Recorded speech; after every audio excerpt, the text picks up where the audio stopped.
Les bendiga el Señor de manera poderosa. Es una bendición y un privilegio que Dios me concede de interactuar contigo en este día especial, que vamos a estar hablando de un tema en las Escrituras que es bien pertinente, no es otro que el de la crucifixión de Cristo. Como ustedes saben, hay 4 mega eventos grandes en la historia de la humanidad, importantísimos después de la creación. Uno de ellos es la encarnación. Cristo llega a este mundo, Dios se hace hombre para rescatar a una humanidad que está perdida en el pecado. Posteriormente a eso, el otro gran evento es precisamente lo que vamos a estar tratando hoy, la crucifixión de Cristo, que es donde el Señor sube a la cruz como justo, limpio, para pagar por el pecado de toda la humanidad. El tercer gran evento precisamente es la resurrección de Cristo, 3 días después, que nos garantiza a nosotros vida eterna. Y el cuarto gran evento está por cumplirse, que es el regreso de Cristo a la faz de esta tierra. Por eso es que en este día vamos a estar en línea con la liturgia, en línea con estas festividades que estamos celebrando. Hablar de la crucifixión. Y la crucifixión tiene un simbolismo bien hermoso porque hay una estampa que se da en el Evangelio de Juan, donde está un juez del Tribunal Supremo de Israel que se llamaba Nicodemo. Y Nicodemo, cuando ve que Cristo hacía milagros, portentos, prodigios, tenía una enseñanza de autoridad, va de noche buscando a Cristo, porque el texto lo dice así, que va de noche para hacerle unas preguntas a Cristo. Y va de noche para que la gente no lo vea, va de noche para evitar, ¿verdad?, que lo juzguen, porque Cristo tenía personas que lo rechazaban. Y este hombre estaba en eminencia, era un príncipe de Israel. Y cuando tú vas al capítulo 3, te dice que Nicodemo le dice lo siguiente a Cristo, le dice: Rabí, sabemos que has venido de Dios como maestro, porque nadie puede hacer estas señales que haces tú si no está Dios con él. Y Jesús le responde a Nicodemo: de cierto te digo que el que no naciere de nuevo no puede ver el reino de Dios. Nicodemo entonces le contesta a Cristo: pero ¿cómo puede un hombre nacer siendo viejo? ¿Puede acaso entrar por segunda vez en el vientre de su madre y nacer? Y Jesús le responde: de cierto te digo, que el que no naciere del agua y del espíritu no puede entrar en el reino de Dios. Lo que es nacido de carne, carne es, y lo que es nacido del espíritu, espíritu es.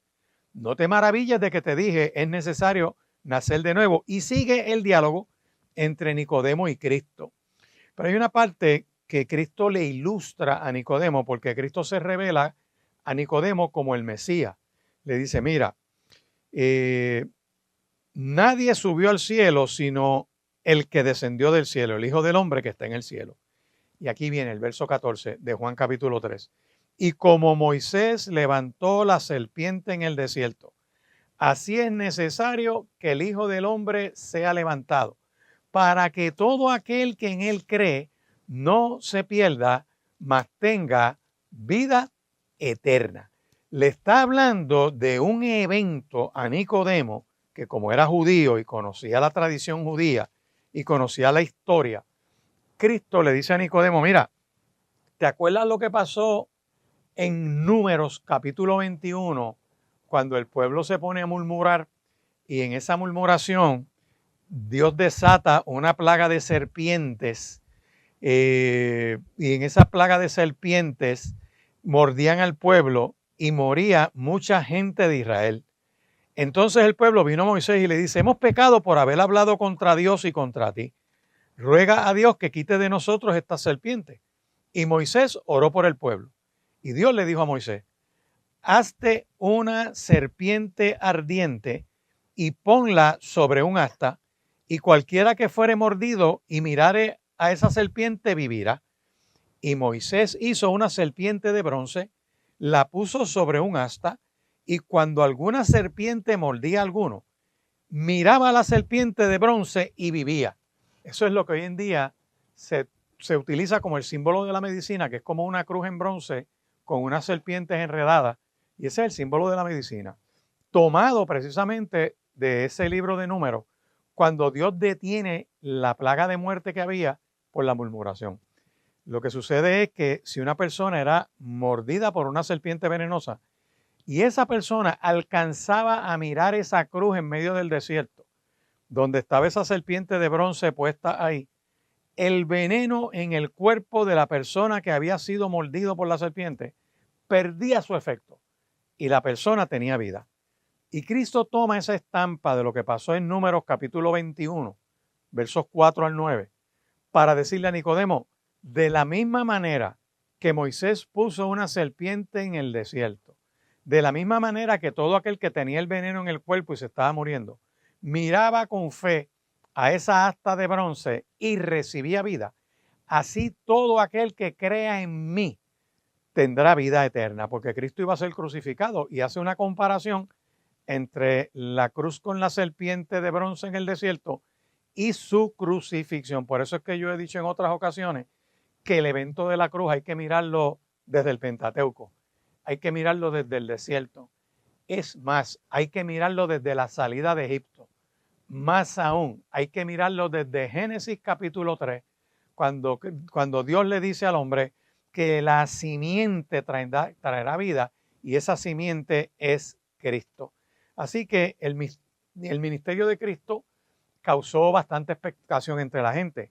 Cristo lo primero que hace es que él entra a la sinagoga, luego de venir del desierto y ser tentado y vencer las tentaciones en el desierto, utilizando la palabra.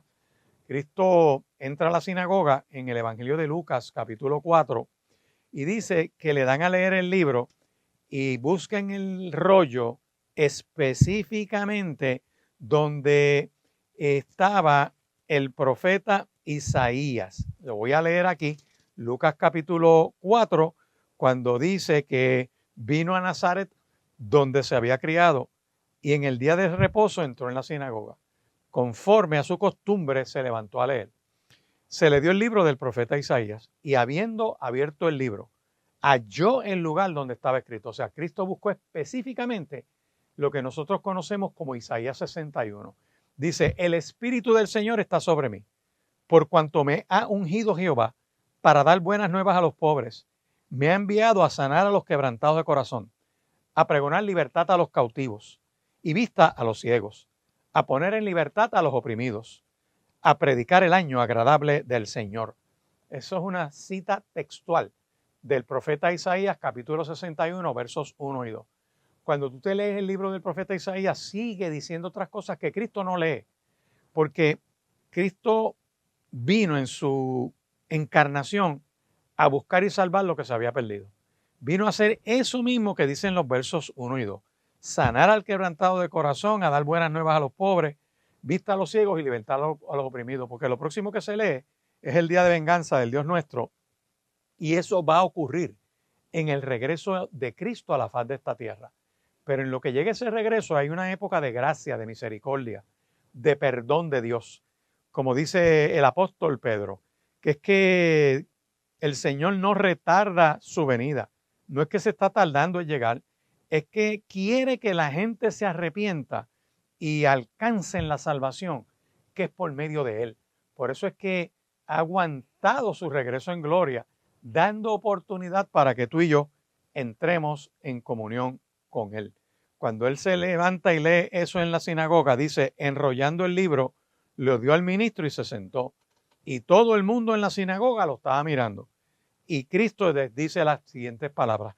Hoy se ha cumplido esta escritura delante de vosotros. Así que estamos viendo que Él se señala a sí mismo como aquel que profetizó Isaías siglos antes.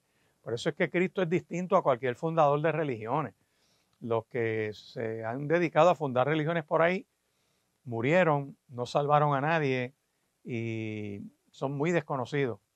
Cristo vivió, padeció, fue crucificado, murió por nosotros, fue sepultado, Dios lo resucita de entre los muertos, asciende a los cielos, está a la diestra del Padre y dice la Escritura que está intercediendo por nosotros ahora. Usted se lee toda la epístola de Romanos y de Hebreos, da la explicación de que Cristo es el gran sumo sacerdote, superior a Melquisedec, y que como es eterno y tiene las características de Dios, permanece eternamente intercediendo por nosotros. Por eso es que cada vez que tú y yo oramos, tenemos acceso al trono de la gracia por medio de Cristo, que muere en nuestro lugar y a nuestro favor. Por eso es que el apóstol Pedro dice en el libro de Hechos, capítulo 4, que en ningún otro hay salvación, porque no hay otro nombre bajo el cielo dado a los hombres en el cual podamos ser salvos. Por lo tanto, pierdes el tiempo orando en nombre de otra gente, ni beatos, ni santos, ni vírgenes, ni curas, ni pastores, ni rabinos, ni imanes musulmanes. Estás perdiendo el tiempo. El único mediador entre Dios y los hombres es Jesucristo hombre. Pero eso no termina ahí.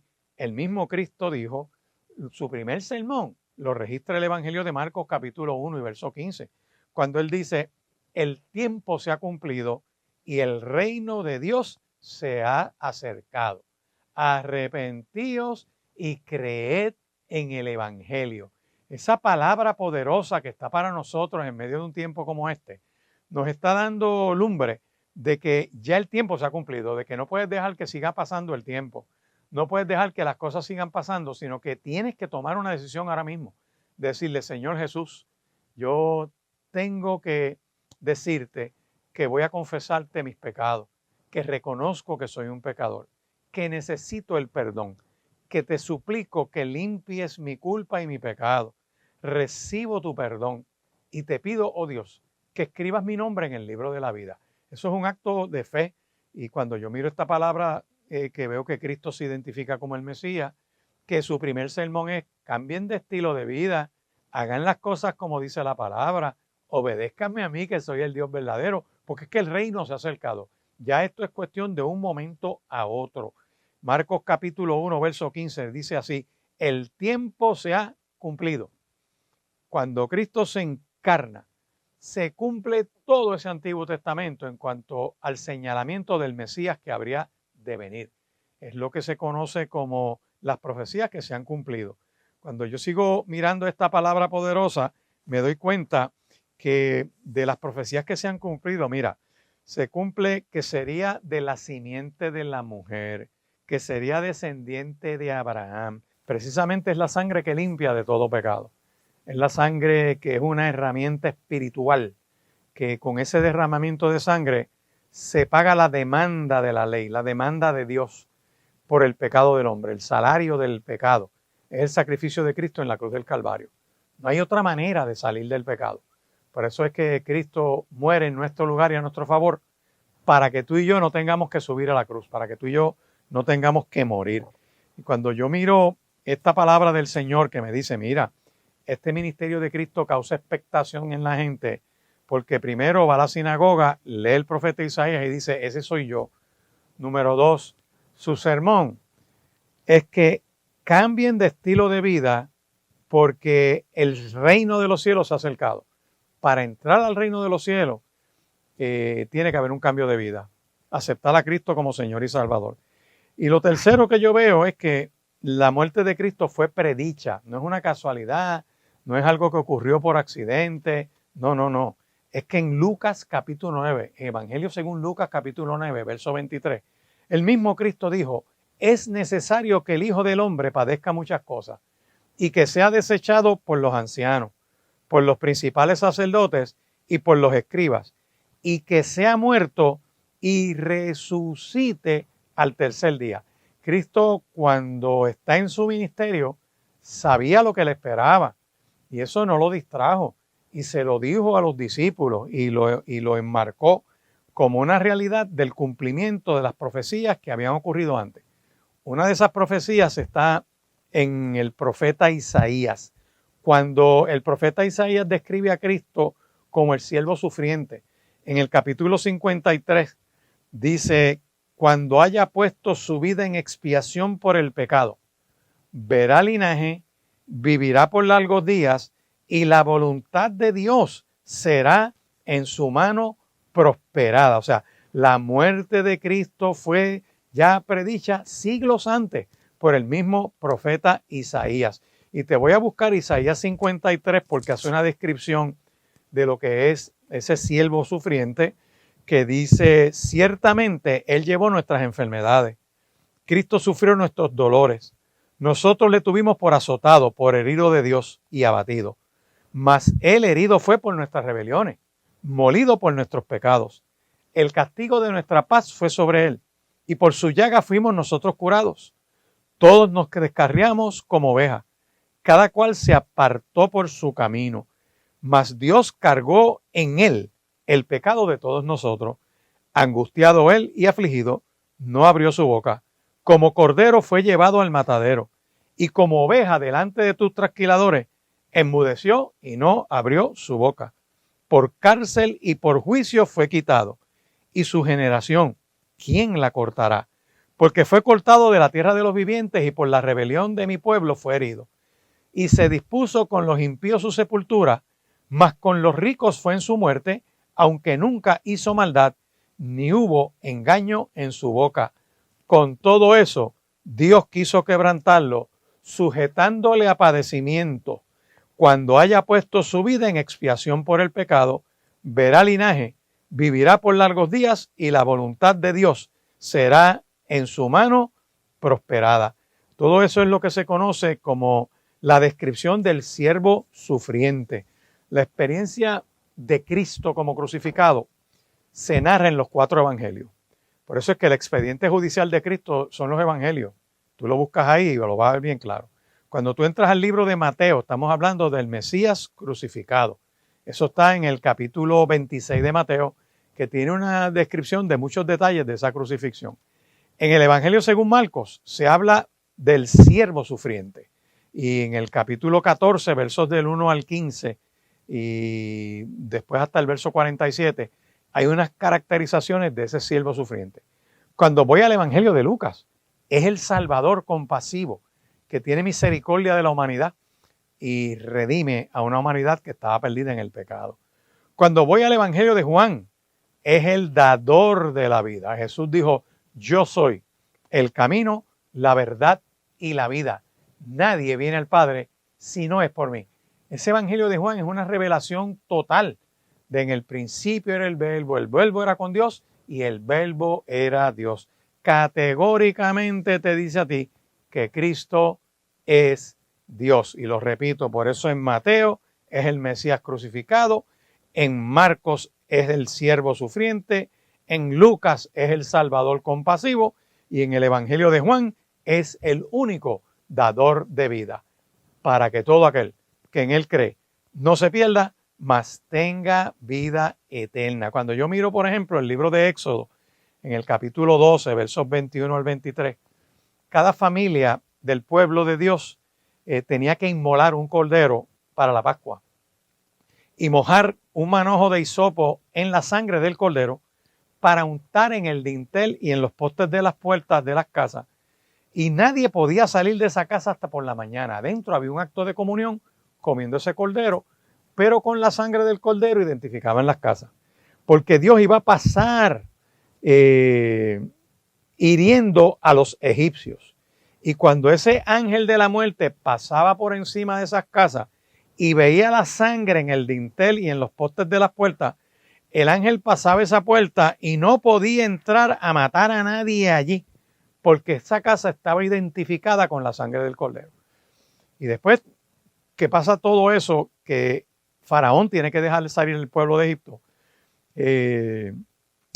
Moisés, Dios le da las instrucciones de celebrar esa fiesta de Pascua. Por eso nosotros celebramos esta Pascua, por eso nosotros entramos en el mes de Cuaresma, por eso nosotros estamos conmemorando la encarnación, sacrificio, muerte, sepultura, resurrección y regreso en gloria de Cristo.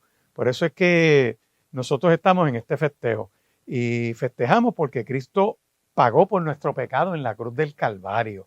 Y es una de las cosas que, ¿verdad?, nosotros enfocamos en un tiempo como este, que la gente sepa que esa muerte de Cristo fue predicha, fue inevitable. Primero porque la calidad de vida de Cristo confronta la de nosotros. Y la luz vino al mundo para que los hombres dejaran las tinieblas y se volvieran a la luz.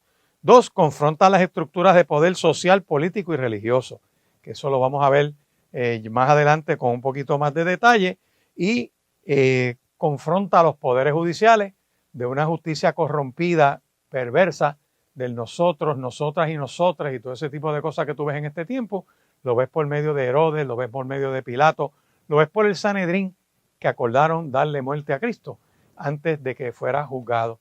Yo te invito a que tú entres a lo que se llama Spotify o se llama YouTube y buscas Programa por la Palabra. Te puedes suscribir ahí y vas a encontrar la información del Centro Cristiano Vida Abundante en Riverview, Bayamón. Y el teléfono allí es el 787-787-6870. Recuerda, Programa por la Palabra en Spotify o en YouTube para que acceses toda esta programación y de hecho puedas repasar este programa, repasar los textos bíblicos que te estoy dando para que busques que el sacrificio de Cristo en la cruz del Calvario no es una suerte, no es algo casual, no es algo que surgió en el momento, prevista por Dios desde la fundación del mundo. Seguimos hablando de la importancia de la muerte de Cristo en la cruz del Calvario, que su muerte era inevitable porque, como te estaba comentando, la calidad de Cristo, de su vida, reta cualquier modelo de fundador de religiones.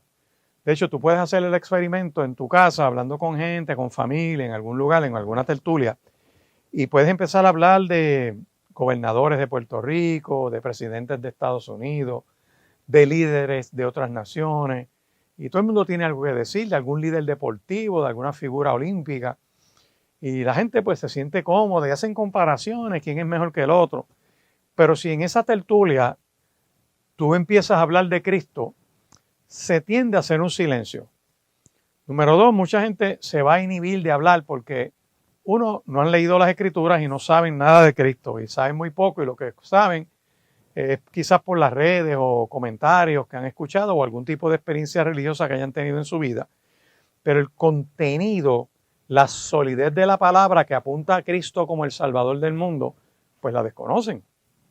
Al extremo de que Cristo fue profetizado siglos antes, que muchos profetas hablaron de Cristo, detalles de su nacimiento, el lugar de nacimiento, las circunstancias de su nacimiento, cosas que iban a suceder contra su vida en ese proceso, de cómo él tenía que irse de refugiado a Egipto. Si uno de los refugiados de la Biblia es Cristo, tuvo que irse a Egipto un tiempo porque Herodes estaba buscando la manera de asesinarlo, que esas son las fiestas esas que celebran de los cascabeles y eso allá en Atillo. Celebran la matanza de niños de Herodes, como la celebró por 50 años, los abortistas asesinando niños en el vientre materno.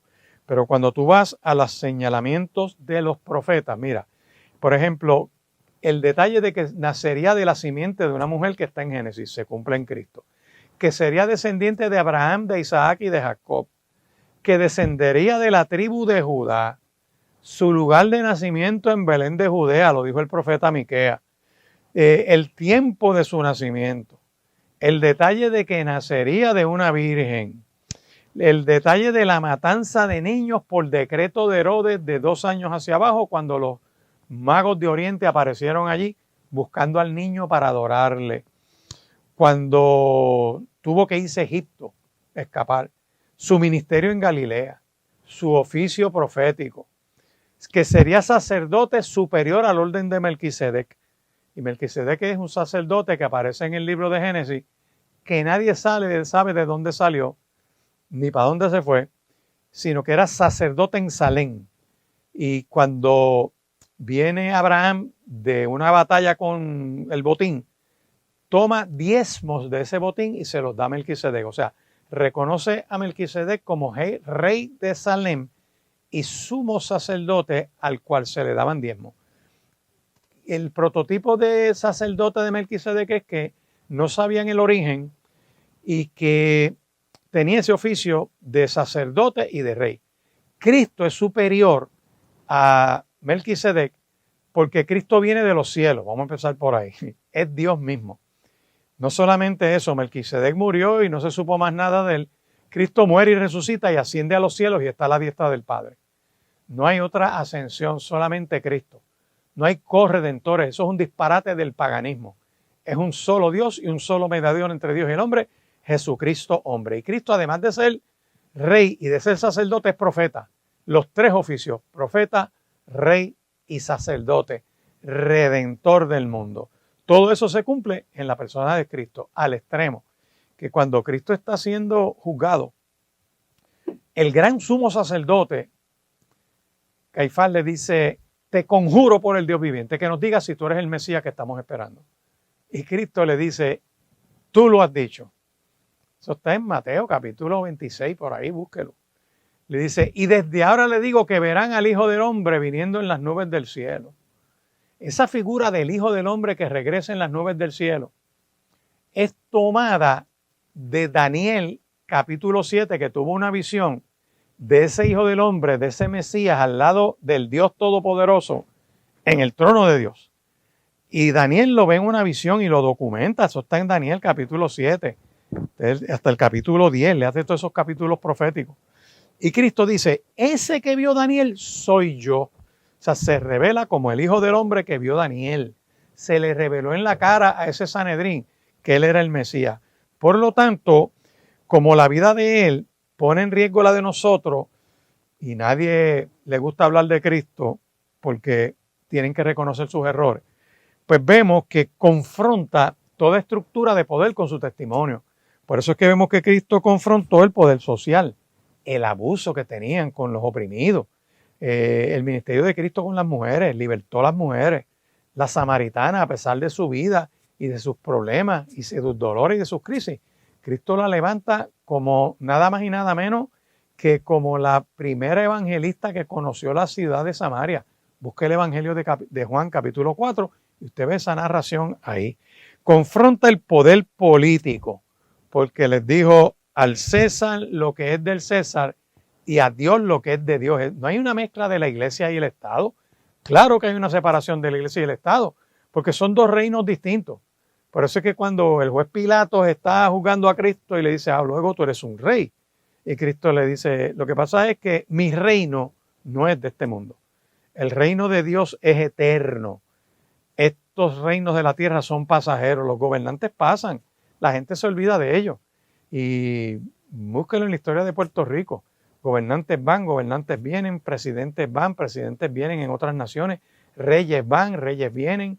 Se murió la reina aquella de Inglaterra, ahora el hijo empezó a tener trabajo por primera vez como a los 70 años, se está muriendo ahora y vendrá otro rey detrás y los reyes terrenales van y vienen, pero hay uno que está en su trono, que es eterno, que está vivo, que lo puedes conocer y que puedes tener relación con él, que puedes acercarte a ese trono de Dios, confiado en la obra de Cristo en nuestro lugar y a nuestro favor.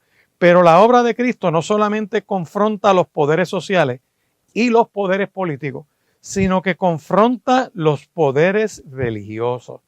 Los religiosos que dependían de un templo. Cristo le dice: es que ahora el creyente es templo donde habita el Espíritu Santo de Dios y Cristo habita en ellos por la fe. Que ya no dependemos de un lugar geográfico, de un sitio específico, de una pureza ritual, de un espacio en específico. Como me decía una hermana una vez: ay pastor, yo no me atrevo a subirme a ese altar. Y yo le digo: ¿y tú crees que hay diferencia entre el altar y donde se sienta la gente a adorar? La presencia de Dios es la misma. Esa geografía emocional que le pone la gente como que hay algo bien sacro, eso bajo el Nuevo Testamento todo es santo. Somos templo del Dios viviente. No solamente retó el templo, sino que retó el sábado, porque la gente idolatraba el sábado, como los descendientes de John Bates y de Elena G. de White, que tienen que guardar el sábado para salvarse. Si no se guardan el sábado se pierden y no toman café ni comen chuletas ni nada de eso, y uno respeta las dietas, pero eso no tiene que ver con la salvación. La salvación es en Cristo y Cristo vino y actuó, hizo milagros, portentos y prodigios el día sábado. Y cuando los escribas y los fariseos vienen a confrontarlo: el sábado es para descansar porque Dios descansó al séptimo día, Cristo les dice: el sábado fue hecho por causa del hombre, no el hombre para el sábado. Guardar el sábado no te salva. Eso es perder el tiempo. Bajo la ley, cumplir la ley no salvaba a nadie. Te justifica seguir la ley y nadie, ningún ser humano, puede cumplir totalmente la ley, porque en algo fallamos y todos tienen problemas diferentes. Y la palabra lo dice, que con una ley que tú violentes quebrantas todas las demás.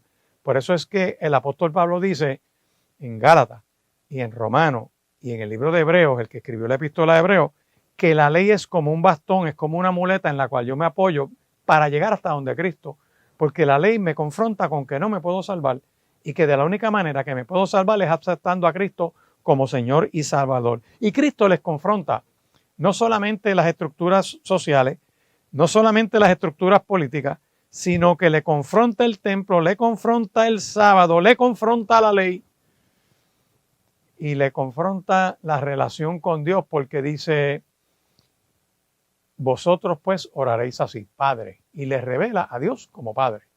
Y es una caracterización todo el tiempo, es un peregrinaje, donde el mismo Evangelio de Juan dice, mira, más a los que le recibieron, a los que creen en su nombre, les dio potestad de ser hechos hijos de Dios. La muerte de Cristo fue una muerte planificada desde la eternidad. Dios planificando la redención del hombre.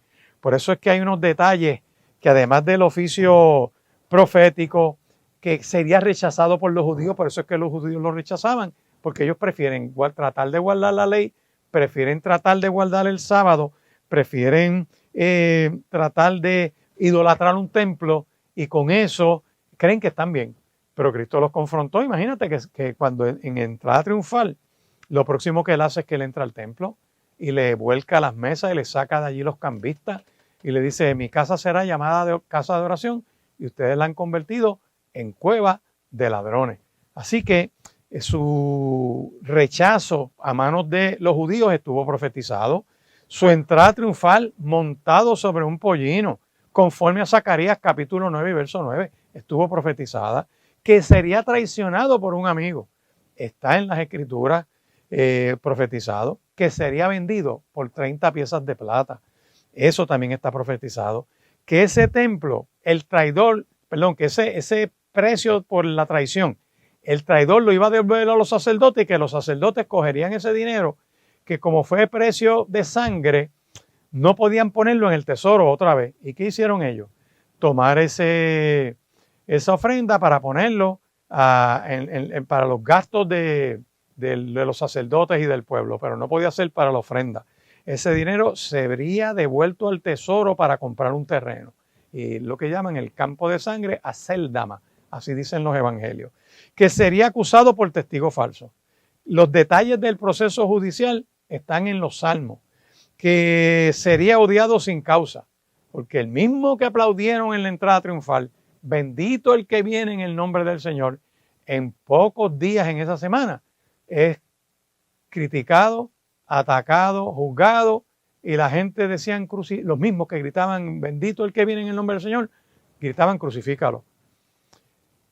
Que sería entonces, sufriría en sustitución de nosotros, que sería crucificado con otros pecadores, que oraría por los enemigos, que sus ropas serían echadas a suerte, todo eso está en los evangelios, son detallitos, que sus huesos, ninguno sería quebrantado, que sería sepultado con los ricos. Por eso es que José de Arimatea, que era un hombre de dinero, cuando va a reclamar el cadáver ante Pilato, le da un sepulcro que nunca había sido usado entre los ricos, que resucitaría y que regresa en gloria. Todo eso está profetizado. Y te estoy hablando de que la muerte de nuestro Señor y Salvador Jesucristo fue predicha por los profetas, era inevitable por la naturaleza de su ministerio, que fue voluntaria. ¿Por qué fue voluntaria? Cuando yo voy a, por ejemplo, Mateo, capítulo 26, vamos a buscar Mateo, capítulo 26, y fíjate que te estoy citando los evangelios para que lo puedas buscar después con calma y sepas lo que estamos celebrando. Que esto no es una cuestión de pollitos y huevos de gallina ni conejos. Esos son tradiciones paganas, de rituales diabólicos y perversos de la edad medieval. Y gente empezó con esas boberías y le empezaron a meter en el comercio y venden huevos a colores y pollitos y gallinas y todo ese tipo de cosas. Nada de eso tiene que ver con la Pascua. Nada de eso tiene que ver con el mensaje de Cristo. Y si estás en esa, despierta, métete en la Biblia, busca la palabra, para que puedas comprender el propósito soberano de Dios sobre tu vida. Y cuando voy a los versos 53 y desde el verso 53, 54, de que esa muerte de Cristo fue voluntaria. Voy a Mateo capítulo 26, cuando está siendo juzgado. Dice que Jesús dijo, cuando vienen a arrestar a Cristo, Pedro saca la espada, le corta la oreja al siervo del centurión que le llamaban Malco. Dice, guarda la espada, porque todos los que tomen espada, a espada perecerán. Y le dice a Pedro, ¿acaso piensas que no puedo ahora orar a mi Padre y que Él no me daría más de 12 legiones de ángeles? Pero ¿cómo entonces se cumplirían las escrituras de que es necesario que así se haga? O sea, Cristo sabía que era su momento para pagar por el pecado de la humanidad, porque Él no tenía pecado ninguno. Por eso es que cuando miramos los evangelios, yo hago las preguntas cuando predico en diversos lugares, le digo, los tribunales de la tierra hallaron a Cristo culpable o inocente, y todo el mundo dice culpable. Mire, lean la Biblia, él no salió culpable. El juez dice, no hallo causa en este justo. El juez dice, este hombre es inocente, se lava las manos. Es como el tipo de tribunal mediocre y corrupto que tenemos en estos tiempos, que quiere complacer más a la prensa y a la opinión pública y a las encuestas, y se pasan buscando símbolos del paganismo porque tienen un estilo de vida pervertido, inmundo, inmoral, y para cuadrar bien sus conciencias adormecidas, pues se meten en ese lapachero espiritual. Por eso es que él le dice, un momentito, mi reino no es de este mundo, yo regreso en gloria y vendrá una nueva creación, y solamente los que creen en mí han pasado de muerte a vida. Por eso es que esa muerte fue voluntaria, porque Él puso su vida en rescate por la humanidad. Cuando Cristo Jesús fue arrestado sin motivo fundado, le dijo a Pedro, ¿no crees? ¿Sabes que le puedo pedir ahora a mi Padre y Él me enviaría esas legiones de ángeles? Pero no lo voy a hacer porque ha llegado mi tiempo para dar mi vida para salvar a toda la humanidad. Así que la muerte de Cristo fue voluntaria. Puso su vida en nuestro lugar y a nuestro favor. Pero en adición a eso, la muerte de Cristo en la cruz del Calvario, escúchame bien, además de ser voluntaria, porque si yo miro, por ejemplo, en Juan capítulo 11, vamos a buscar un momento aquí en Juan capítulo 11, mirar los versos 45 por ahí al 43, que Él resucitó a Lázaro, dice, entonces muchos de los judíos que habían venido para acompañar a María vieron lo que Jesús hizo y creyeron en Él. Vieron que resucitó a Lázaro y empezaron a creer. Entonces, miren, algunos de ellos fueron a los fariseos y les dijeron lo que Jesús había hecho. Entonces, el tribunal se reunió, miren esto, los principales sacerdotes, los fariseos reunieron el concilio era el Tribunal Supremo de Israel, y dijeron, ¿qué vamos a hacer?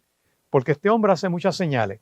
Así, si lo dejamos así, todo el mundo se irá detrás de él, vendrían los romanos y van a destruir nuestro templo y nuestra nación. Así que Caifás, que era el juez presidente de ese tribunal religioso, un sumo sacerdote aquel año le dijo, ustedes no saben nada, ni piensan que nos conviene que un hombre muera por el pueblo y no que toda la nación perezca.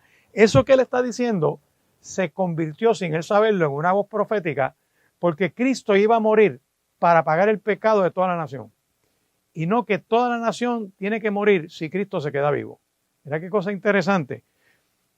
Conviene que un hombre muera por el pueblo y no que muera todo el pueblo.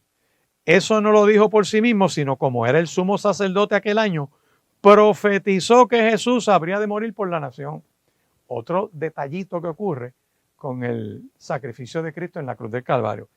Dice, y no solamente la nación, sino para congregar en uno a los hijos de Dios que estaban dispersos. Así que, escuche bien esto, verso 53 de Juan capítulo 11. Desde aquel día el tribunal acordó matarlo. O sea, tomaron una decisión sin el caso haber llegado a donde ellos. En Macondo, porque esto no ocurre en Puerto Rico, yo recuerdo un foro apelativo que se repartían los trabajos por región, por lugar de residencia. Yo no sé si esto está en 100 años de soledad.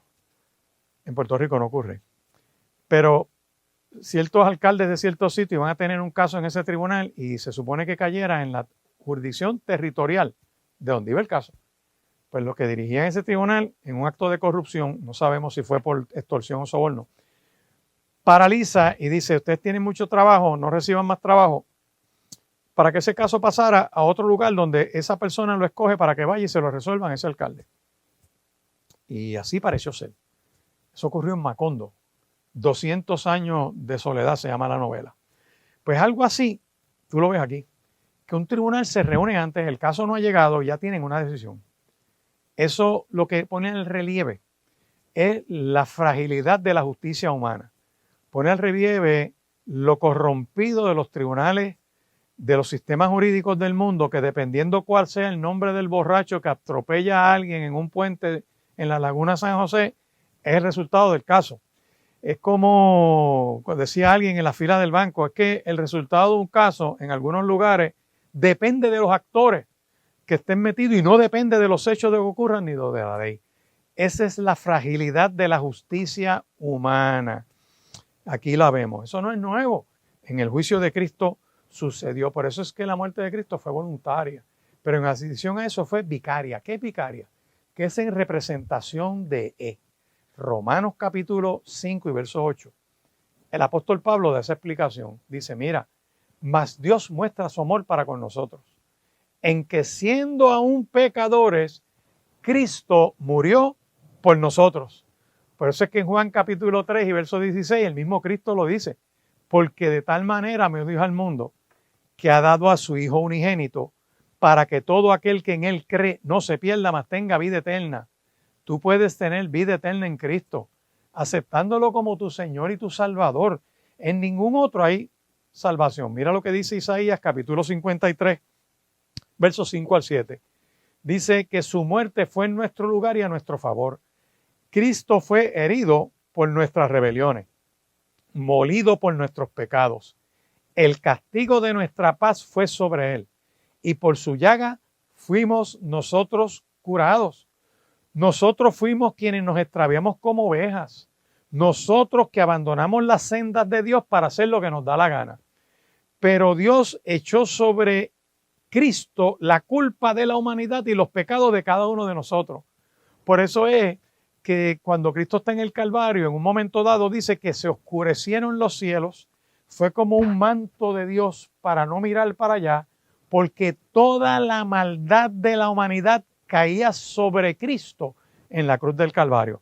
Por eso es que Cristo empieza en ese momento, que de hecho el Calvario es lo que Cristo dijo era una oración, comienza orando. A mitad de Calvario está orando cuando dice, Dios mío, ¿por qué me has desamparado? Está narrando el momento donde él se siente desamparado de Dios. Pero no termina así, porque cuando tú sigues leyendo ese salmo, te dice que Dios es el amparo, que Dios es la fortaleza, que es el pronto auxilio en la tribulación. Así que aunque tú puedas tener unos momentos donde tú te sientes desamparado por Dios, aunque andes en valle de sombra y de muerte, Dios está contigo ahí. Dice, nosotros fuimos quienes nos extraviamos. Por lo tanto, recuerda esta sentencia. Se le escuché a un evangelista filipino hace muchos años, hace casi 45 años. La vida es corta, la muerte es segura, el pecado es la causa, pero Jesucristo es la cura. En ningún otro hay salvación. Por lo tanto, con este trasfondo profético, con ese trasfondo de las cosas que han ocurrido, que ya están escritas, puedes tener la certeza y la garantía de que Cristo es nuestro Señor y nuestro Salvador. Bienvenidos a esta segunda hora de Por la Palabra. Estamos hablando un día como hoy sobre la crucifixión de Cristo. Estamos hablando de ese evento que ocurrió en la cruz del Calvario para darle salvación a todo aquel que cree en Cristo. Hace poco escuchaba yo un legislador dando un discurso con mucho dolor, un hombre que se ve que ha sufrido, su misma familia, hubo mucho maltrato, allá tenía un primo con unas condiciones y unas cosas que su familia nunca entendió, y que como esa familia era religiosa, castigaba a ese primo de él y le daban unas escarpizas diabólicos.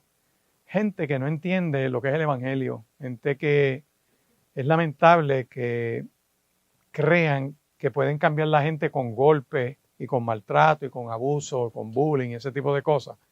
Los cambios en el ser humano los hace el Espíritu Santo de Dios. Todo padre que me esté escuchando, abuelos, tíos, personas que están criando, la oración es una herramienta poderosa. El Espíritu Santo de Dios es Dios mismo, que puede tocar a un ser humano, y usted lo único que puede hacer es pedirle a Dios que cambie esas vidas. Yo he escuchado padres en unos momentos dados decir, ay, me quisiera meter dentro de mi hijo para que entienda unas cosas. Tú no puedes hacer eso, pero el Espíritu Santo de Dios lo puede hacer. Y pensaba yo en el dolor de ese hombre mientras daba ese discurso y cómo lloraba. Y el mismo que le deseaba muerte a sus adversarios políticos pedía perdón en ese hemiciclo. Y yo le doy gloria a Dios porque es un milagro. O sea, yo estoy viendo un mover de Dios en personas que te sorprenden. Pero no te puede sorprender porque Dios es soberano. Porque de la misma manera que un corazón así de herido, que todavía le falta unos ajustes en el espíritu, ya está abierto, ya está dócil a que el Espíritu Santo de Dios lo arrope y lo alcance. De la misma manera, todo Puerto Rico necesita volverse a Dios, al Dios verdadero.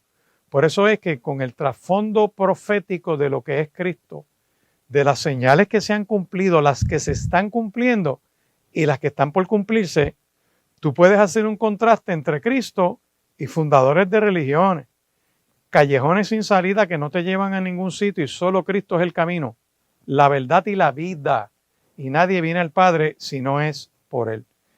¿Qué creen ustedes con ese juicio de Cristo?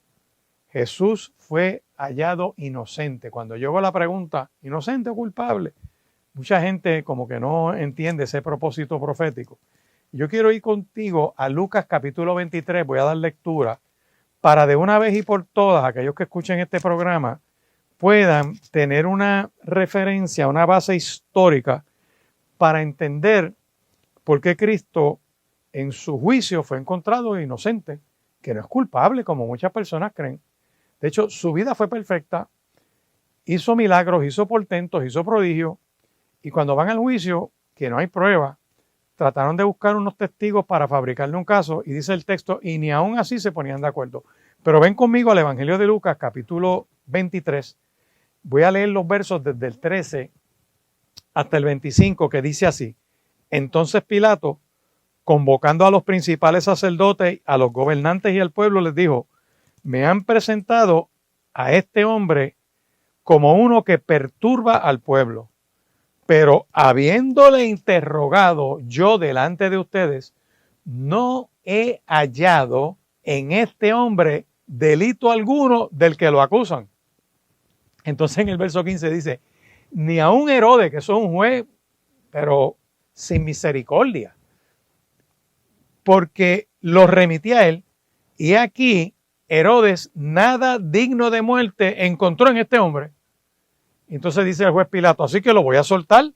Es más, para complacerlos a ustedes, porque ese es el peligro cuando los tribunales quieren complacer a la prensa y quieren complacer las encuestas y les preguntan, les preocupa mucho su imagen.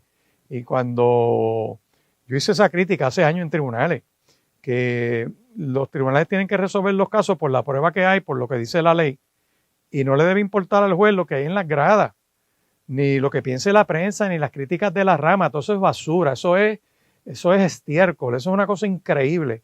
Que sectores estén preocupados por el qué dirán. Mire, usted tiene que resolver conforme al Estado de Derecho. Esa es la verdad.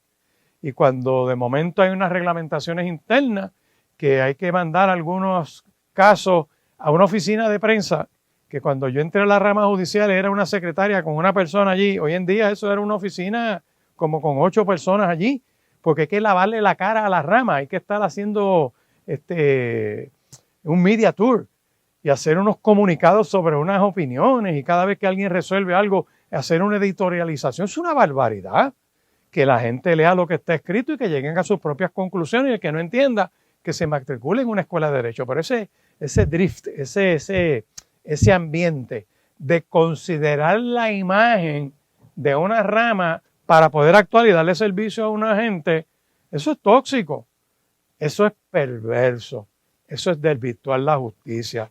Pero dicho eso, mira lo que dice aquí. Dice, lo voy a soltar después de castigarlo. O sea, aunque no ha hecho nada malo, es inocente, para complacerlo a ustedes lo voy a soltar. Y tenía necesidad de soltar un preso en cada fiesta. Eso es lo que se conoce los indultos. El indulto, eso no es nuevo ahora. No es el despilfarro de Biden y de Trump con los indultos. Siempre había habido una etapa en la vida donde en un momento en el año el gobernante usa lo que se llama clemencia ejecutiva. Porque le da la gana, punto. Porque es de su antojo. Y le podrán decir y podrán criticar, eso es un poder absoluto que tiene el soberano dentro de la justicia discrecional. Desde el guardia que interviene contigo y te da un break en la calle, eso es justicia discrecional, pero te cogió violando la ley. Pero le plugo al guardia darte un break por algo que pudo percibir, algo que pasó en las circunstancias, y el guardia tiene la discreción de darte o no darte el boleto. Eso se llama justicia discrecional. Pero una vez tú estás ya al final de que saliste culpable y estás preso, el Estado también tiene esa justicia discrecional donde te dice, mira, te tiro a la calle por las razones que sean. Aquí este hombre tenía necesidad de soltar un preso. Toda la multitud gritó, fuera con suéltanos a Barrabás. Barrabás era un preso que estaba en el corredor de la muerte. Era un preso que no como los de Puerto Rico. Los presos de Puerto Rico, el más que tiene es 500 años, 400 años, 300 años. Este era del corredor de la muerte. Este era un reo de muerte. Puerto Rico no tiene reos de muerte, pero este era reo de muerte. Lo que está diciendo es que este está en la cúspide de la maldad. Lo que presenta el contraste entre dejar libre a Barrabás, que era el culpable, era el criminal, para crucificar y matar a Cristo, precisamente lo que acentúa es la obra de Cristo. Cristo ocupa en la cruz el lugar de gente como Barrabás, como tú y como yo. Porque el Cordero de Dios derrama su sangre para limpiarnos a nosotros de pecado. El perdón de Dios a la disponibilidad del hombre. Para que tú voluntariamente decidas si quieres o no quieres. Por eso la lucha de ese legislador, que él sabe lo que es la salvación. Él sabe que hay vida eterna. Pero por los dolores de la vida y las crisis de su familia y los problemas que puedan tener internos, tiene un coraje, tiene un enojo. Y todo lo que diga religión le raspa la herida y la llaga. No solo a él, a otro combo que distinto a él. Este es por dolor, este es por crisis, este es por vivencia.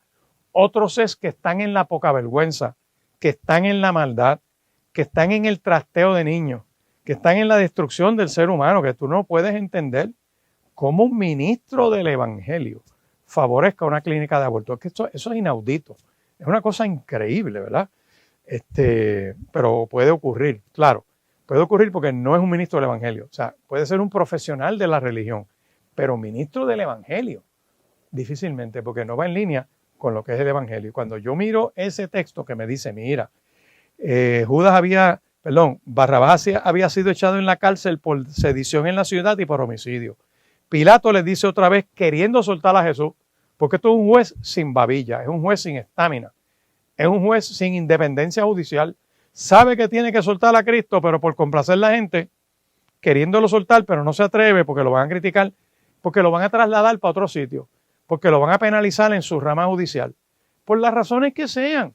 Aquí dice, habló otra vez Pilato queriendo soltar a Jesús, pero ellos volvieron a gritarle, crucifícalo, crucifícalo.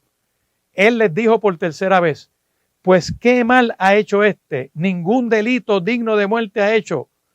Para complacerlos a ustedes lo voy a castigar y lo voy a soltar. Mas ellos instaban a grandes voces pidiendo que fuese crucificado. Y las voces de ellos y de los principales sacerdotes prevalecieron. A veces hay unas noticias que van por ahí criticando jueces en su actuación, porque ven el video allá, ven las cosas en la calle, las redes. Pero yo quiero decirle a usted que una cosa es lo que hay en las redes y lo que el bla bla de la gente en la calle, y otra cosa es muy distinta cuando entran a una sala donde hay un juez escuchando la prueba y hay unos elementos y hay unos criterios de ley que hay que cumplir. Y si el testigo no declara lo que tiene que declarar, no hay caso. Ese es el problema. Le pueden haber dado una golpiza a una mujer y cuando entra a declarar donde el juez, pues no se acuerda, tiene miedo, quizás la amenazaron, se reconcilió con el abusador o con la abusadora, porque ahora entre mujeres se destrozan entre ellas o entre machos se destrozan entre ellos. No es la desigualdad de hombre y mujer, eso es un disparate de la Procuraduría, sino que lo que ocurre allá adentro es distinto a lo que ocurre allá afuera o lo que se dice allá adentro.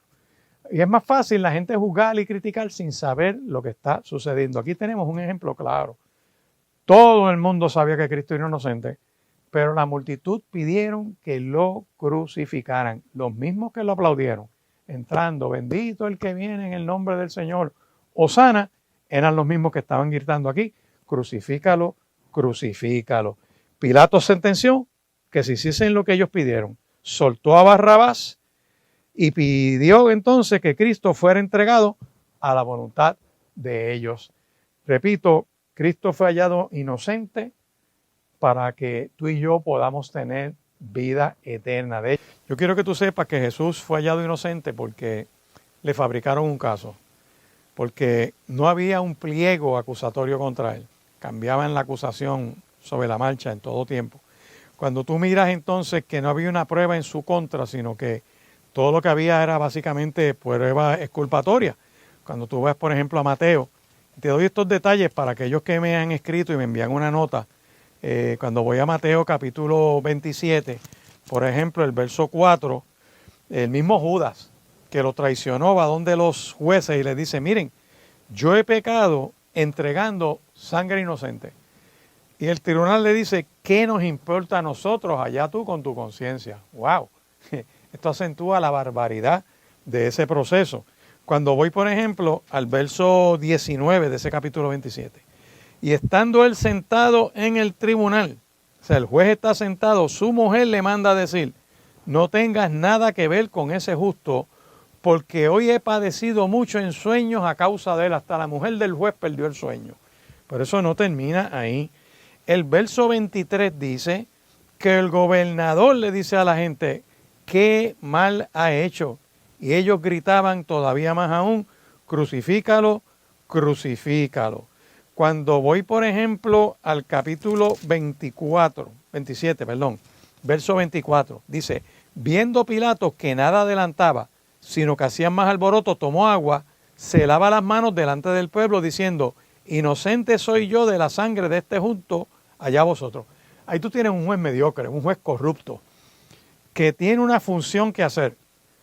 Y él dice que sabe que tiene un inocente y que lo está básicamente sentenciando como inocente, pero la ejecución de sentencia no encaja con la sentencia porque es inocente, lo tiene que dejar ir a la calle. Pero lo envía a ser asesinado en la cruz del Calvario, a que le quiten la vida en la cruz, porque era más importante el que dirán, es más importante estar pendiente de un ascenso, es más importante serle lamido el ojo por la prensa que por la realidad de los hechos que están en el tribunal. Y aquí tú lo ves, todo el pueblo dijo que su sangre sea contra nosotros. Cuando voy a los versos 40 en adelante, y fíjate qué cosa interesante, ya Cristo está crucificado entre dos ladrones en la cruz. Un ladrón a un lado, un ladrón al otro, Cristo en el medio. Y mira lo que la gente decía en el momento de ejecución. Fíjate si la gente era mala. Que dice, y pasaban, dice, y los que pasaban le gritaban y le injuriaban, meneando la cabeza. Y le decían, tú que derribas el templo y que en 3 días lo reedificas, sálvate tú. Si eres hijo de Dios, desciende de la cruz. Cristo no desciende de la cruz porque era el Hijo de Dios. Cristo no desciende de la cruz porque si Él desciende de la cruz, tú y yo tenemos que subir a la cruz.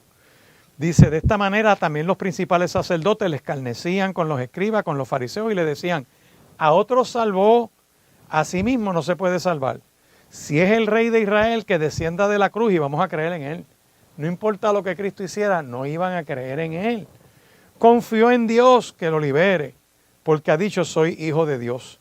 Y fíjate que todo lo que se grita hacia la cruz eran eventos buenos, que salvó a otro, que hizo bien. Fíjate si era inocente. Y yo tengo que traer esta realidad que describen los evangelios para poder entender entonces el trasfondo de esta realidad de lo que Cristo hizo en la cruz del Calvario.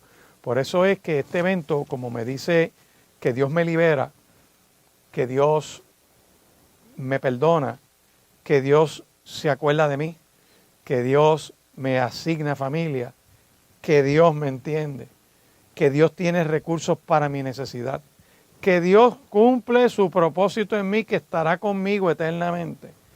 La cruz, el Calvario, la crucifixión es precisamente un evento de liberación y de bendición. Cuando Cristo llega a la cruz del Calvario, como que quieren probar todo lo que Él predicó.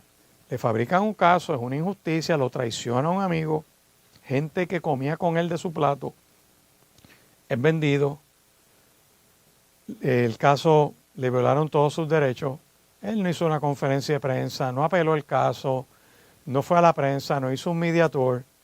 Como dice Isaías 53, permaneció callado y se sometió al proceso como cordero al matadero. Pero dice esa palabra poderosa que estando en la cruz, lo primero que hace es orar, diciendo, Padre, o sea, está hablándole al Padre, es oración, perdónalos porque no saben lo que hacen. Eso está en Lucas capítulo 23, verso 34. En Lucas capítulo 23, verso 34, lo dice aquí bien claro, dice, y cuando llegaron al lugar llamado de la Calavera, le crucificaron allí y a los malhechores, uno a la derecha y otro a la izquierda. Y Jesús decía, Padre, perdónalos porque no saben lo que hacen. Y repartieron entre sí sus vestidos y echaron suerte. Esa señal del Mesías que iba a ser crucificado está en el Salmo 22, verso 18, que iban a repartir suerte sobre sus vestidos, se lo iban a rifar. Qué cosa interesante, ¿verdad? Y vemos que aquí vemos una oración al Padre hecha desde el mismo dolor causado por la ignorancia de los que estaban crucificándolo. No saben lo que hacen, o sea, no tienen conocimiento, están ajenos a Dios, no pueden entender sus propios errores, como dice el Salmo 19. ¿Quién podrá entender sus propios errores? Líbrame de los que me son ocultos. Preserva a tu siervo aún de las soberbias, que no se enseñoreen de mí. Esta palabra nos está confrontando en un día como hoy a ti y a mí, para que recibamos el perdón de Dios. Que Jesús está limitado en la cruz, pero ora por mi liberación, a pesar de que el diablo los tiene enceguecidos. El Dios de este siglo ha cegado el entendimiento de los incrédulos para que no les resplandezca la luz de Cristo. Pero yo te pregunto, ¿quieres ser libre hoy?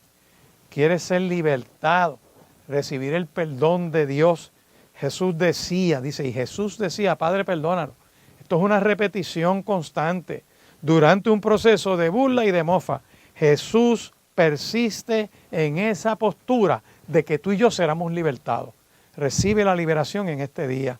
Puedes entrar al YouTube o a Spotify, pones programa por la palabra, te puedes suscribir para que esta reflexión de la crucifixión de Cristo, esta reflexión de Viernes Santo, esta reflexión que nos confronta con el Calvario, te permita repasar lo que ocurrió allí, te permite ejercer la fe y decirle, Señor Jesús, yo recibo tu perdón.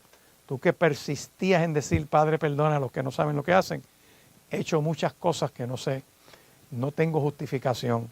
El mismo Salmo 19 dice, no puedo entender mis propios errores, líbrame aún de los que me son ocultos. Te invito a que me llames al 787-6870. Ese es el teléfono en el Centro Cristiano Vida Abundante en Riverview, Bayamón.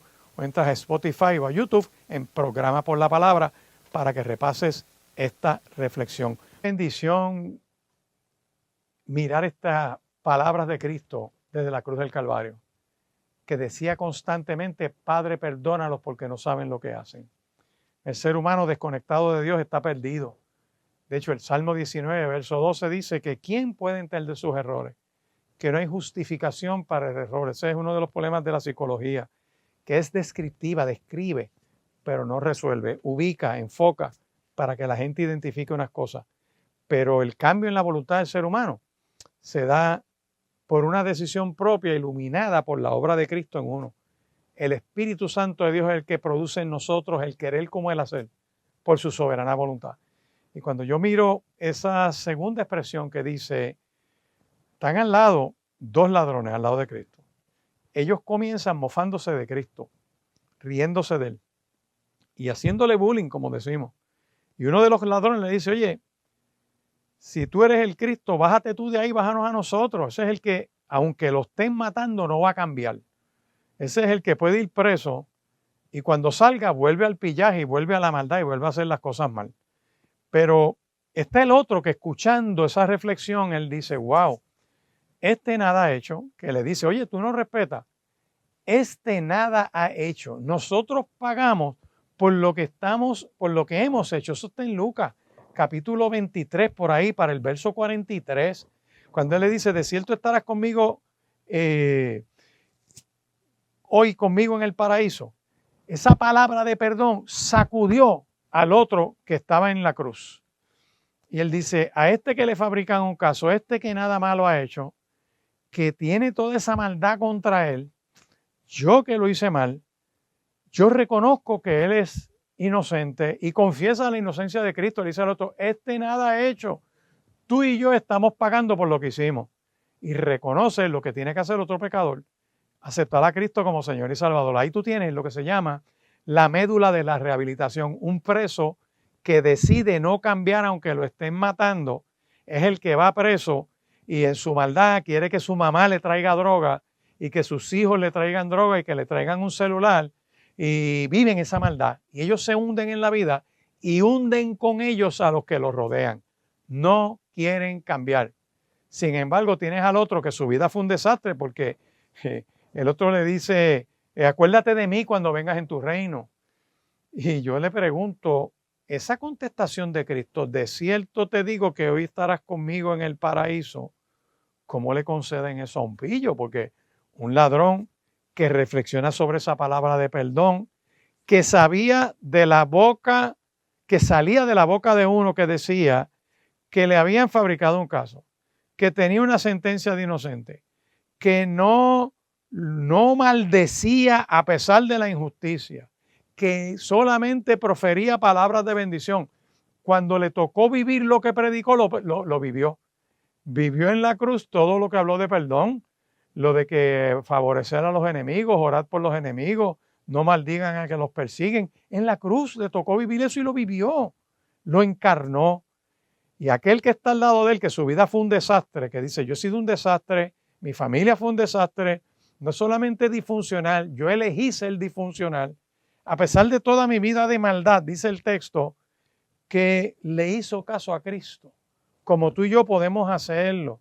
El ladrón pudo entender que Jesús es la verdad, porque era diferente a los crucificados que maldecían, era diferente a sus verdugos, pues en la hora de su dolor habló de lo que tenía en el corazón. De la abundancia del corazón habla la boca. Y el ladrón no lo vio como otro reo, sino como uno que dominaba las circunstancias, o sea, un rey. Por eso es que Primera de Pedro capítulo 2 le dice a todo aquel que cree en Cristo, eres linaje escogido, eres real sacerdocio, eres nación santa, eres pueblo de Dios, para que anuncies la obra de Dios en tu vida. Ya que recibiste el perdón de Dios, perdona para adelante. Por eso es que en el Padre Nuestro lo dice, que yo ato el perdón de Dios a mí de la misma manera que yo perdono para adelante. O sea, si yo no perdono a otra gente, el perdón de Dios no se manifiesta en mí. Y yo te invito en esta hora a que te reconcilies con Dios, a que te vuelvas al Calvario, a que hagas las cosas correctamente. Dios siempre se acuerda de nosotros. Por eso es que le da un paraíso hoy, porque hoy estaba en el Calvario con Él. Cuando el ser humano muere, su alma y espíritu van a las manos de Dios. De hecho, eso fue lo que Cristo ilustró en la crucifixión y como una de las grandes experiencias de la humanidad, que la dijimos en la primera hora del programa, pero te lo voy a repetir ahora, la experiencia de ese Cristo crucificado, ese Cristo que es el Mesías, que es crucificado en el Evangelio de Mateo, que en el Evangelio de Marcos se presenta como el siervo sufriente que sufre por ti y por mí, que en el Evangelio de Lucas es el compasivo, el que tiene misericordia, que nos regala gracia de Dios, que en el Evangelio de Juan es el único dador de la vida, que nos está invitando hoy a aceptarlo porque es camino, es verdad y vida. Nadie, escúchame bien, nadie va al Padre si no es por medio de Cristo. Después que Cristo reparte esa palabra de perdón y que el ladrón dice, acuérdate de mí, y que el Señor le dice, hoy estarás conmigo en el paraíso, porque confesó la inocencia de Cristo. Lo recibió como Señor y Salvador. Vemos entonces que Cristo le dice a su madre, mujer, he ahí tu hijo. Después dijo al discípulo, he ahí tu madre. Y de ahí es que muchas experiencias de fe agarran de que hay que recibir a María en el corazón y hay que recibirla en la casa y todo este tipo de expresión. Y lo que se están olvidando es, o que no le dan tanto énfasis, es que Jesús delega esa responsabilidad en Juan. Porque recuerden que de un momento en adelante se entiende que José murió, porque no se vuelve a mencionar en los evangelios. Y cuando Cristo está en la cruz del Calvario, su discípulo amado, que es Juan, él le delega la responsabilidad de su mamá y él la recibe. En la cruz de Cristo nos concede una familia con la sangre del Cordero Eterno de la familia de Dios. Dios conoce nuestra necesidad y por eso desde la cruz llena los vacíos de nuestra alma. ¿Por qué Cristo delega esa responsabilidad en Juan? Porque Dios nos está concediendo una familia. Y aquí yo quiero acentuar que María no es corredentora, no se equivoquen. El texto perfecto para que ella fuera corredentora era ahí, decirle, trépenla acá en la cruz conmigo, porque creyendo en ella también te puedes salvar. Pero eso no es así. María se queda al pie de la cruz porque todo lo que ella vivió, desde la revelación del ángel cuando le dice, eres bienaventurada porque vas a salir preñada y de ti van a ser el Salvador del mundo. Y ella dice, ¿cómo es posible que esto sea sobre mí? ¿Cómo es posible si yo no conozco hombre? Y dicen, el Espíritu Santo de Dios vendrá sobre ti. Y el ser que nacerá de ti es hijo del Altísimo. Y será llamado su nombre Jesús. Y por eso tú ves que cuando José se da cuenta que María está embarazada, la quiere dejar secretamente y Dios se le revela a José en sueños por medio del mismo ángel. El mismo ángel que le habló a Zacarías,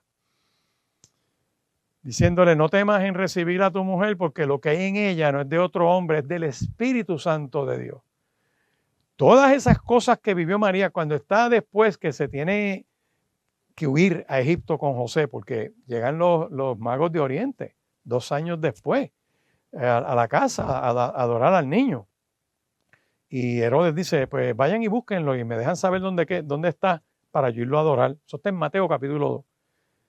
Los magos, Dios se les revela por sueño y le dicen, no regresen donde Herodes porque él quiere matar al niño. Y los magos se van por otra tierra. Y un ángel se le revela a José, corre, sube a Egipto porque Herodes querrá matar al niño y aprueba un decreto de matar al niño. Por eso todo gobernador, todo presidente, todo tribunal que resuelve que el aborto es correcto, un tribunal satánico, es un presidente pervertido y un gobernador mediocre. Porque matar niños es del diablo. Matar niños reta la voluntad de Dios. Entonces esa mentalidad de los abortistas necesita liberación.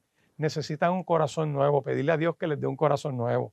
Asesinar niños no es correcto, no es bíblico, no es de Dios, no es de cristianos, no es de adoradores. Sal ya, despierta, vuelve en sí, sal de esa mentalidad de muerte, del Dios de la muerte, del Dios de las carabelas y los huesos cruzados y todo ese tipo de cosas. Recibe a Cristo como tu Señor y tu Salvador, el Dios que te da vida. Por eso es que yo miro esta palabra poderosa y me dice, mira, María viendo eso se acordaba de todos los eventos, que llegaran reyes de la tierra a postrarse donde su hijo para adorarlo, diciendo es que hemos venido a adorar al Salvador. Y guardaba las cosas en su corazón. Cuando fue al templo a presentarlo, Ana, la profetisa, el sacerdote que estaba allí, dice, ahora me puedo morir, han visto mis ojos la redención de Israel. Ella guardaba todo eso en su corazón. Cuando va a las bodas de Caná de Galilea, le dice, Jesús se les acabó el vino, ella sabía que había poder de Dios ahí. Cuando fue a llevarlo a los sacerdotes al templo, que tenía 12 años, y se pierden José y María porque el niño estaba en el templo. que ellos entran a confrontar lo que pasó aquí. Dice, no, es que en los negocios de mi padre es necesario estar. Ella sabía que el Salvador del mundo es Él. Ella sabía que el Redentor del mundo es Él. El Redentor del mundo es Él. Por eso ella no puede subir a la cruz para pagar ni por su propio pecado, sino que Cristo era el Salvador. Por eso es que ella se queda gozándose al pie de la cruz sabiendo que la misión del Salvador se estaba cumpliendo y que ella fue, como dijo ella, bienaventurada soy que Dios ha mirado la bajeza de su sierva. Así que orar a María no te conecta con Dios. No es bíblico, no es de Dios. Te dará emoción y te lo habrán explicado de esa manera, pero aquí está. Búscate en Mateo capítulo 26, Mateo capítulo 27, Juan capítulo 19, verso 26. Se la encomiendan al discípulo. No dice que ella murió y resucitó y está a la diestra del Padre. El que murió y resucitó para no volver a morir y está a la diestra del Padre con un cuerpo glorificado es Cristo, que llega a la presencia de Dios y le muestra las heridas. Y por eso es sacerdote para siempre en esa presencia de Dios. Y por eso tú y yo podemos acercarnos al trono de la gracia, porque Cristo está allí. Y mientras has escuchado que esas manos de Cristo te abrazan en esta hora, te invitan, te exhortan a entrar en comunión con Él, podemos recordar las otras cosas que dijo, porque en la cruz les puede encargarle su mamá a su discípulo. Dice que a gran voz gritó, Elí, Elí, lama sabactani. O sea, está en oración. Empezó, Padre, Padre, perdona a los que no saben lo que hacen. Y sigue orando cuando dice, Elí, Elí, lama sabactani, es Dios mío, ¿por qué me has desamparado? Muchos creen que él está orando el Salmo 22, que empieza de esa misma manera. Dios mío, ¿por qué me has desamparado? ¿Por qué estás tan lejos de mi salvación? Las palabras y de las palabras de mi clamor. Dios mío, clamo de día y no responde, y de noche y no hay reposo para mí. Esa primera parte se entiende que Cristo está orando, ese Salmo 22, porque resucita ese cántico de ese Salmo 22, y algunos que lo escuchaban interpretaron mal porque decían, mira, está llamando Elías, que aunque en mi angustia o en mi desamparo o en mi agonía la gente no me entienda, Jesús sabe que Dios lo está escuchando. Jesús no desprecia ni pasa por alto el sufrimiento de los pobres, ni se esconde de ellos. Él los oye cuando piden ayuda. Ese Salmo 22 que Cristo empieza a citar en esa oración nos identifica a nosotros porque es el momento donde toda la maldad de la humanidad va sobre Él. Hay tinieblas que cubren el Calvario, es como Dios mirando para otro lado, porque toda la maldad de la humanidad iba sobre Cristo. Pero cuando tú sigues leyendo ese salmo, termina con un cántico de victoria, porque no solamente describe la separación de Dios, sino que describe a Dios como santo, que en ti esperaron nuestros padres, que los que claman a ti son libertados, los que confían en ti no son avergonzados, que todos los que me ven se escarnecen, me escarnecen, estiran la boca, me dicen, se encomendó a Dios, líbrele él. Fíjate que esos detalles del Salmo 22, profetizados siglos antes, ocurren en la crucifixión de Cristo. Él agarra este salmo y lo está viviendo ahí. Dice, no te alejes de mí porque la angustia está cerca de mí. Me han rodeado fuertes toros de Basán, abrieron su boca. Dice, he sido derramado como aguas, todos mis huesos se descoyuntaron, mi corazón se derrite como cera, como un tiesto se secó mi verdón, mi lengua se pega al paladar, me has puesto en el polvo de la muerte. Dice, contar puedo todos mis huesos, repartieron entre sí mis vestidos, porque los soldados romanos repartieron entre sí los vestidos de él y echaron suerte, sobre mi ropa echaron suerte, míralo ahí. Mas tú, oh Dios, no te alejes, fortaleza mía, apresúrate. Líbrame de la espada, sálvame de la boca del león. Después que yo pase eso, voy a anunciar tu nombre a los hombres. Los que teman a Dios le pueden alabar, porque no menospreció ni abominó la aflicción del afligido, ni de él escondió su rostro. De ti será mi alabanza. Y por ahí sigue con cánticos de expresión. Puedes estar pasando un momento difícil y Dios te está diciendo que Él no te abandona. Nunca me ha dejado. Nunca me ha desamparado. En la noche oscura, en el día de prueba, Jesucristo nunca me desamparará. Otra palabra que el Señor dice en la cruz es la próxima palabra, que es la de sed tengo. Y tiene sed, citando el Salmo 42, porque es la sed de Dios de que nosotros nos acerquemos a Él. Como el ciervo que brama por las corrientes de las aguas. Así es el anhelo de Cristo para que la gente lo busque a Él. Se reconcilien para que tengan vida eterna. Y hay situaciones en la vida que están fuera de nuestro control. Hay situaciones que dañan familias, que dañan relaciones, que dañan negocios. Pero esta palabra poderosa dice, mira, mi alma tiene sed de Dios, del Dios vivo. Y yo me acuerdo de estas cosas y derramo mi alma dentro de mí. Y sigue hablando, Dios mío, mi alma está abatida, me acordaré por tanto de ti, desde la tierra del Jordán. Un abismo llama a otro abismo. Diré a Dios, roca mía, ese Dios poderoso que sale a mi encuentro. ¿Por qué te abates, oh alma mía, y por qué te turbas dentro de mí? Espera en Dios, porque aún he de alabarle, salvación mía y redentor mío. Eso es una palabra poderosa que describe ese desespero, pero concluye con alabanza, porque Dios salvará, Dios va a reedificar. Aunque yo no tenga forma y manera de resolver mis necesidades, Dios siempre va a hacer provisión en mí. Dios tiene sed en el Calvario. Obviamente llevaba más de casi 48 horas en un proceso desde que lo arrestan. Está toda esa noche, se amanece, no descansó, lo golpearon, le pusieron una corona de espinas, estaba sangrando, lo azotaron. Vean en la película La Pasión de Cristo para que tengan una idea de cómo fue azotado, 39 veces menos una, con pedazos de piel que se les rasgaron de todos esos azotes, de cómo sangró, perdió sangre, no comió, estaba deshidratado. Cuando tiene sed, mojan una esponja, se la ponen a probar en la boca porque dice que en mi sed me dieron a beber vinagre, lo dicen los salmos.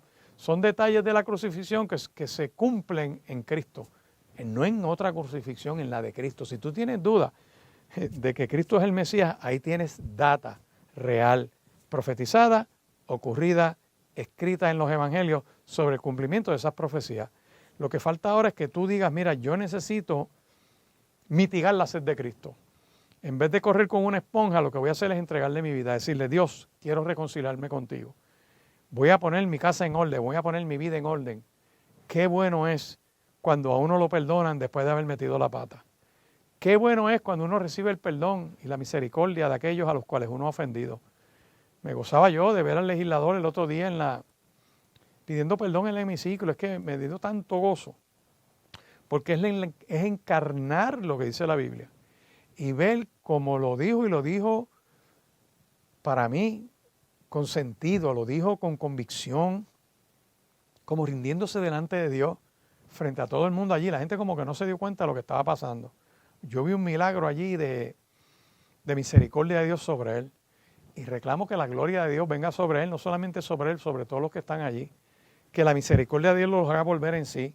Que aunque ellos no tengan la forma y la manera de resolver todas las necesidades de este país, se den cuenta que buscar a Dios puede traer la provisión del cielo, que puede traer bendición sobre esta tierra. Quiera Dios que puedan mitigar la sed de ese Dios todopoderoso que está en la Constitución, que está ahí, que el Tribunal Supremo lo ha citado como en 11 o 12 opiniones, haciendo una cita al título 1 de las leyes de Puerto Rico anotada en los documentos históricos, y han puesto el Dios Todopoderoso. Ninguno de los jueces se ha molestado en la historia de ese tribunal de más de 100 años buscar el significado de ese Dios Todopoderoso, de ilustrarse con códigos antiguos como el Pentateuco, que ese Dios Todopoderoso se le revela a Abraham y le dice, yo soy el Todopoderoso, anda delante de mí y sé perfecto. El mismo que le dice a Moisés en la zarza, yo soy el Dios Todopoderoso, vete a Faraón que yo te envío para allá con esta asignación. El mismo que se revela en Cristo al montarse en la barca con los discípulos, yo soy el que soy, ego eimi, estoy entrando a las tormentas de tu vida para poner tu casa en orden. Por eso es que Cristo pudo decir en el Calvario, en Juan capítulo 19, verso 30, consumado es. Eso significa que el plan, el diseño, el propósito de Dios se cumple en tu vida y en mi vida. Y podemos reconciliarnos con Él, porque la paga del pecado ha sido efectuada, molido por nuestras rebeliones y por nuestros pecados, y el castigo de nuestra paz fue sobre él. Cristo subió a la cruz del Calvario para derramar su sangre preciosa y limpiarnos de pecado y de toda maldad. Recíbelo como tu Señor y tu Salvador. Por eso él pudo decir, consumado es, que su obra para la que vino a la tierra la consumó y que sigue obrando ahora mismo a la diestra del Padre por ti y por mí, para que tengamos acceso al trono de la gracia. Por eso es que la palabra final es una palabra de esperanza. Cristo termina orando. Ese Calvario empezó diciendo, Padre, perdónalos. Después cuando habló, Dios mío, y ahora dice, Padre, en tus manos encomiendo mi espíritu. Esa es la palabra de Dios contra la muerte, venciendo la muerte.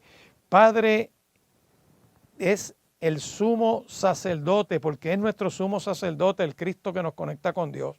Palabra es una palabra contra el miedo, es una palabra contra la pérdida, porque no importa lo que se te vaya, no importa lo que se te pierda, tú puedes ir a las manos de Dios.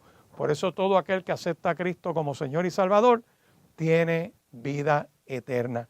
Yo te invito a que mires este programa por la palabra en la página de YouTube y de Spotify, que entres ahí, que mires esta reflexión de este día, porque te he mencionado esa última palabra de Padre, en tus manos encomiendo de espíritu, porque cuando uno muere, el que ha creído en Cristo va a las manos de Dios, para que todo aquel que en Él cree no se pierda, mas tenga vida eterna. Quiera Dios tomar esta palabra y hacerla real en tu vida, que puedas creer en Él y reconciliarte con Él.